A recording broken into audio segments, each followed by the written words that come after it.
Le premier dimanche de l'Avent.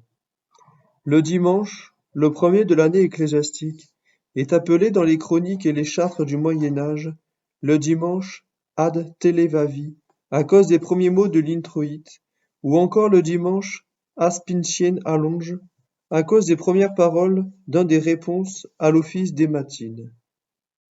La station est à Sainte-Marie-Majeure.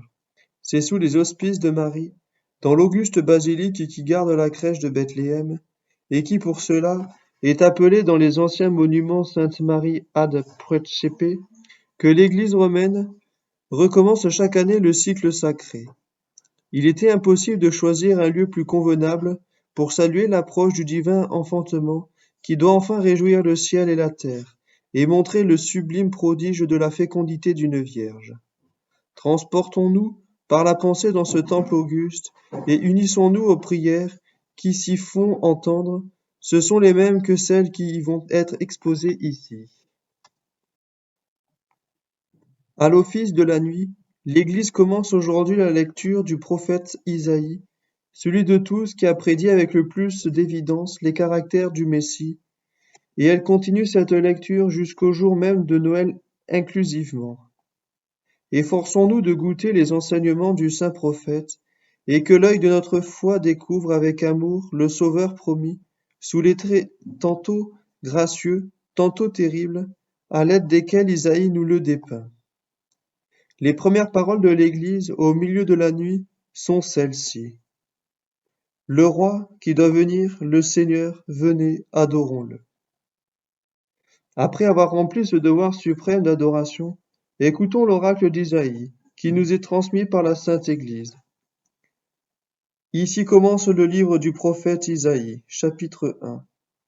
Vision d'Isaïe, fils d'Amos, qu'il a vu sur Juda et sur Jérusalem dans les jours d'Osias, Jotham, Achaz et Ézéchias, rois de Juda.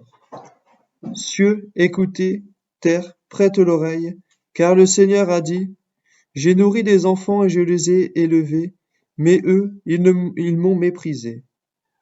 Le bœuf connaît son maître, et l'âne la crèche de son Seigneur. Mais Israël n'a point connu, et mon peuple m'a été sans intelligence. Malheur à la nation pécheresse, au peuple chargé d'iniquité, à la race mauvaise, aux fils scélérats. Ils ont abandonné le Seigneur, ils ont blasphémé le Saint d'Israël, ils ont retourné en arrière. Où vous frapperai-je de nouveau, vous qui ajoutez sans cesse de nouvelles prévarications? Toute tête est languissante, et tout cœur désolé. De la plante des pieds jusqu'au sommet de la tête, il n'y a rien de sain dans mon peuple. Ce n'est que blessure, que contusion, qu'une plaie enflammée, qui n'a point été bandée, ni pansée, avec un médicament, ni adoucie avec l'huile. Ces paroles du saint prophète, ou plutôt de Dieu qui parle par sa bouche, doivent faire une vive impression aux enfants de l'Église à l'entrée de la sainte carrière de l'Avent. Qui ne tremblerait en entendant ce cri du Seigneur méprisé, méconnu, au jour même où il est venu visiter son peuple? Il a dépouillé son éclat dans la crainte d'effrayer les hommes, et, loin de sentir la divine force de celui qui s'abaisse ainsi par amour, ils ne l'ont point connu. Et la crèche qu'il a choisie pour y reposer après sa naissance n'a d'abord été visitée que par 2 animaux sans raison. Sentez-vous, chrétiens, combien sont amères les plaintes de votre Dieu, combien son amour méprisé souffre de votre indifférence. Il prend à témoin le ciel et la terre, il lance l'anathème à la nation perverse, aux fils ingrats. Reconnaissons sincèrement que jusqu'ici nous n'avons point connu tout le prix de la visite du Seigneur, que nous avons trop imité l'insensibilité des Juifs, qui ne s'émurent pas quand il apparut au milieu de leurs ténèbres. Ce fut en vain que les anges chantèrent au milieu de la nuit, que les bergers furent conviés à l'adorer et à le reconnaître. En vain que les mages vinrent d'Orient demander où était son berceau. Jérusalem fut troublée un instant, il est vrai, à la nouvelle qu'un roi lui était né. Mais elle retomba bientôt dans son insouciance, et ne s'enquit même pas de la grande nouvelle.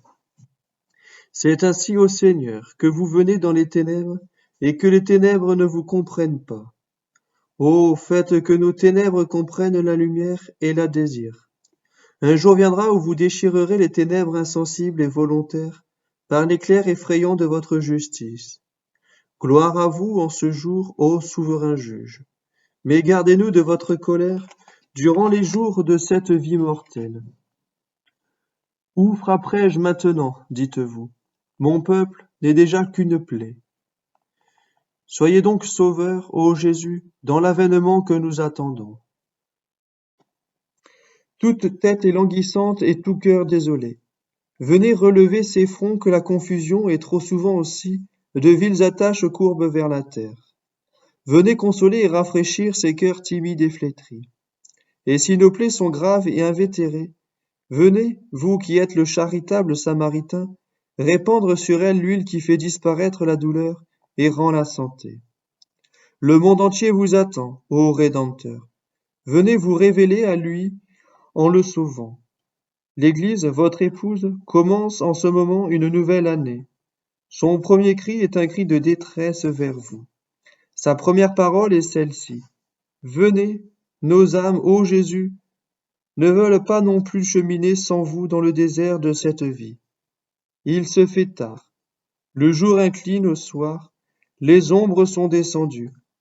Levez-vous, divin soleil, venez guider nos pas et nous sauver de la mort.